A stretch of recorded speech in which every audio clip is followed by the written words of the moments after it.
बिस्मिल्लाहिर्रहमानिर्रहीम नहमदुहु व नुसल्ली अला मुहम्मद रसूलुल्लाहि करीम। Homogeneous linear differential equation.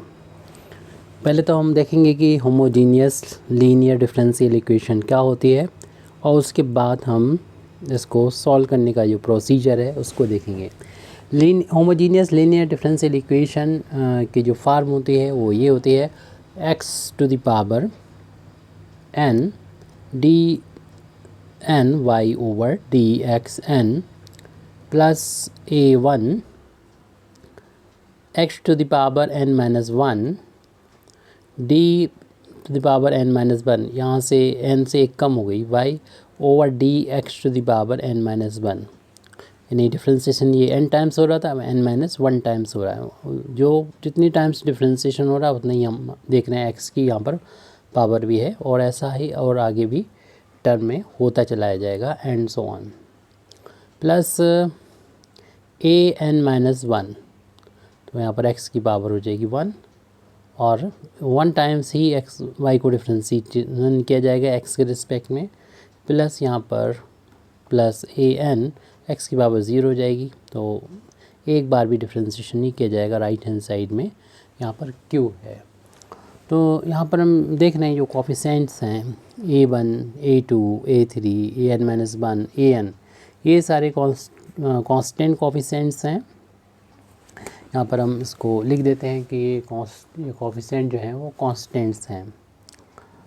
a1, a2, a3 and so on, an minus one, an are constants, ये कांस्टेंट कोफिशिएंट है।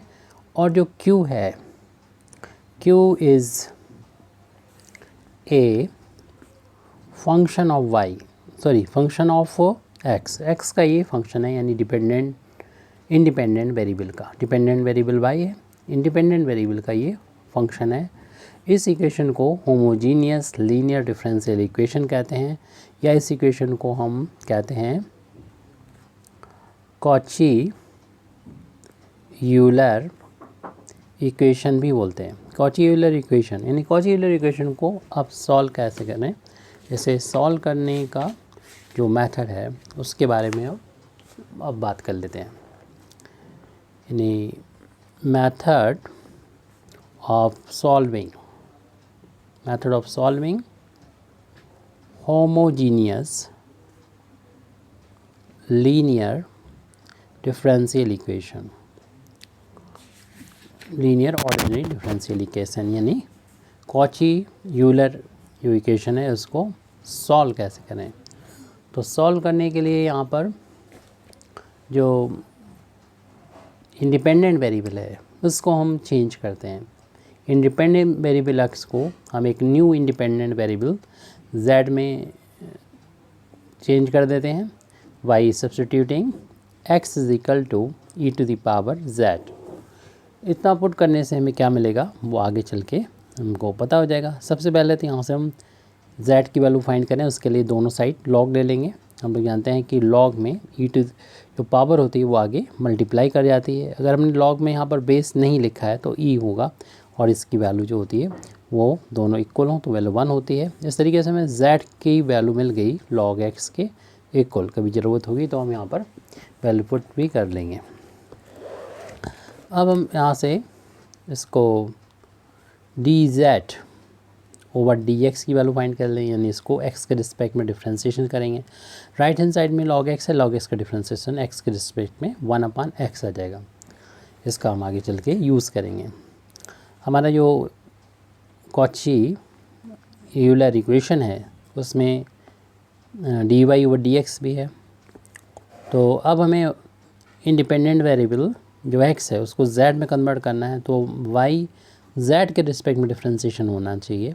तो हम यहाँ पर dz का ऊपर नीचे देख रहे हैं इंटू डिवाइड किया और dx को यहाँ रख दिया। एक्चुअल में ये चेन रूल हमने यहाँ पर अप्लाई किया है। तो dy ओवर dz, और ये जो वैल्यू है वो हम पहले ही फाइंड कर चुके हैं जो कि 1/x के इक्वल है। अगर हम इस x को, यानी ये वैल्यू जो आई है वो इस वैल्यू के बराबर आई है, यानी dy ओवर dx की वैल्यू आ गई है। इस 1/x को पहले लिख दें तो ये dy ओवर dz के बराबर। इसको x को इधर ले जाएँ तो x D Y over D x की जगह पर लिख सकते हैं D Y over D Z लिख सकते हैं। तो यहाँ पर हमने इसकी वैल्यू को फाइंड कर लिया है, x d Y over D x की वैल्यू को फाइंड कर लिया है। अगर हम डी ओवर डी जेड को कैपिटल डी से डिनोट कर लें तो इस वैल्यू को ऐसे भी लिखा जा सकता है, x d Y over D x को हम ऐसे भी लिख सकते हैं, यानी डी वाई के फॉर्म में लिख सकते हैं। अब हमें सेकंड डेरिवेटिव की तरफ बढ़ना चाहिए, जो इससे पहले का टर्म ही होगा। यहाँ पर ये फर्स्ट डेरिवेटिव ऐसे बढ़ते बढ़ते n टाइम्स हो गया था डिफ्रेंशिएशन। तो सेकंड डेरिवेटिव फाइंड करना है, यानी d two y over D x square की वैल्यू फाइंड करना है। तो हम जो डिफ्रेंशिएशन कर चुके हैं, यानी d Y over D x का, उसको एक्स के रिस्पेक्ट में एक बार और डिफ्रेंशिएशन कर दें। लेकिन ये यहाँ पर जो वैल्यू हमने फाइंड की है अभी, जो कि इसमें हमने फाइंड की है, वो ये वाली वैल्यू यहाँ पर रख देते हैं, जो कि है 1 d Y over D z into 1/x है। इसको z के फॉर्म में, जो कि इंडिपेंडेंट वेरिएबल को बदलना है, तो आप डी जेड का इंटू और डिवाइड कर दें, यानी इस तरीके से। और जो डी एक्स है उसको साइड से लिख दें, यानी हमने यहाँ पर चैन रूल लगा दी। बाकी ये वैल्यू लिखिए एज इट, लिख दीजिए d Y over D z और इंटू 1/x। अब इसको हमें डिफ्रेंशिएट करना है z के रिस्पेक्ट में, इसमें फर्स्ट और सेकंड फंक्शन मानते हुए डिफ्रेंशिएशन कर देंगे। तो फर्स्ट फंक्शन को ऐसे लिख दें, सेकंड फंक्शन का डिफ्रेंशिएशन। तो किसी को भी यहाँ पर फर्स्ट या सेकंड माना जा सकता है, तो लेकिन हमने लिख दिया है तो उसी को फर्स्ट मानते हैं, यानी d Y over D z को फर्स्ट फंक्शन मान लिया। और सेकंड फंक्शन जो कि 1/x है, इसको z के रिस्पेक्ट में डिफ्रेंशिएशन करना है। इस तरीके से हम देख रहे हैं, प्लस सेकंड फंक्शन भी ऐसा ही रहेगा, और फर्स्ट फंक्शन जो कि हमारा d Y over D z था, उसको भी z के रिस्पेक्ट में डिफ्रेंशिएशन करना है। ब्रैकेट के बाहर यहाँ पर आ गया था D Z over D x, जिसकी वैल्यू हम पहले ही फाइंड कर चुके हैं, जो कि 1/x के इक्वल है, D Z over D x की वैल्यू।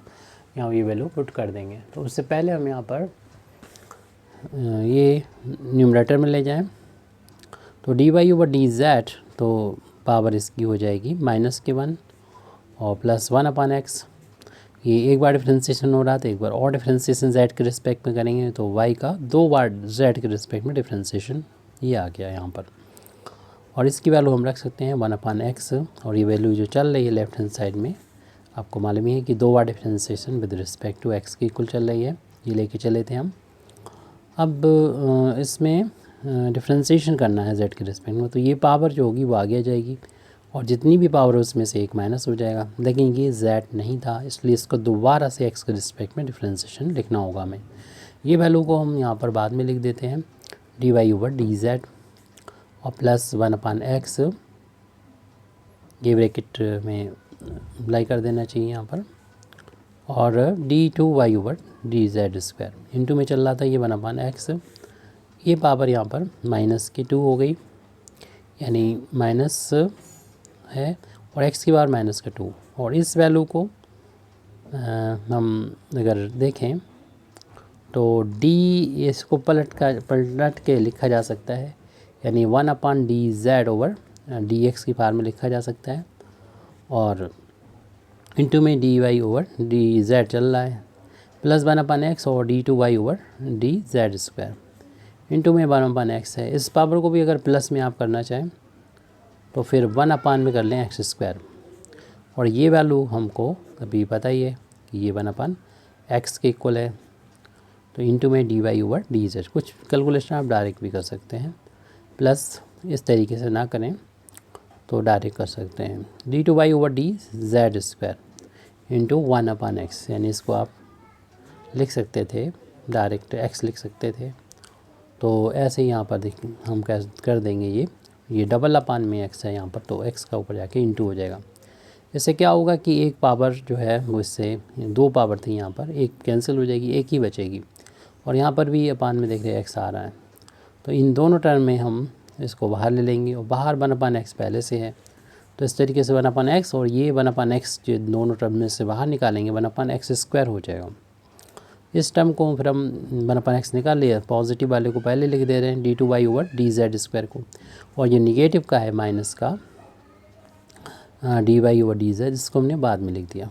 ये वैल्यू चल रही थी d2y/dx² की, x² का जब मल्टीप्लिकेशन कर देंगे तो x² d2y/dx² की वैल्यू को लिख सकते हैं d2, क्योंकि d/dz को हमने कैपिटल D लिखा है तो d2/dz² को लिख सकते हैं d²।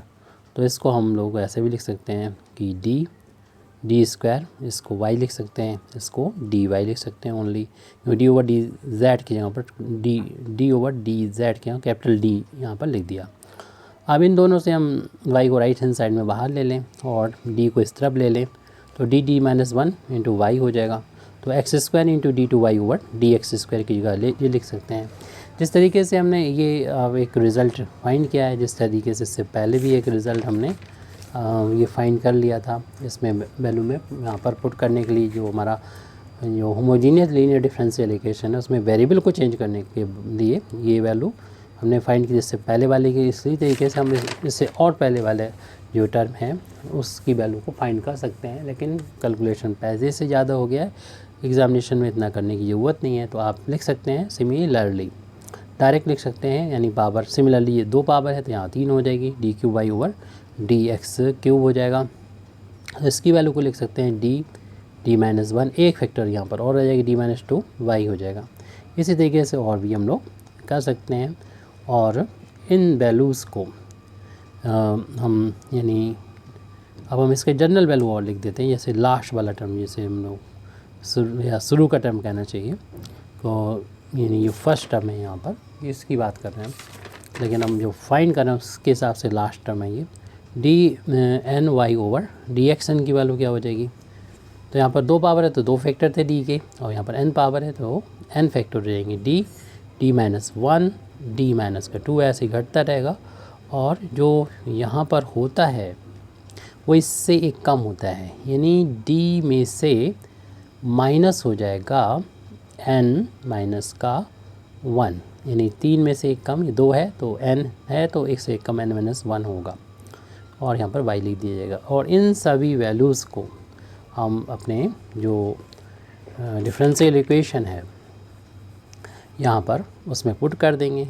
जैसे ये x का जो फंक्शन था q, वो भी एक z का कोई फंक्शन हमें कन्वर्ट हो जाएगा, और हमारी जो डिफरेंशियल इक्वेशन है वो इस फॉर्म में आ जाएगी, जिसको हम अगले पेज में लिख देते हैं। तो हमारा होमोजीनियस इक्वेशन जो होगा वो रिड्यूस हो जाएगा by putting this value, the given equation reduced in the form, तो इस फॉर्म में बदल जाएगा। पहला जो है नहीं जो n पावर वाला है वो क्या था, d-1 d-2 and so on d-n-1, ये इस तरीके से हमारा आ जाएगा। और इसमें y लिखा है, हर एक टर्म में y लिखा जाएगा, और इनकी वैल्यूज़ को लिखने के बाद प्लस का निशान आएगा, फिर ये वैल्यू लिखी जाएगी। तो प्लस का यहाँ y लिख दीजिए, प्लस का a1, और फिर आएगा d-1, इसी तरीके से d-1 के बाद d-2 एंड सो ऑन।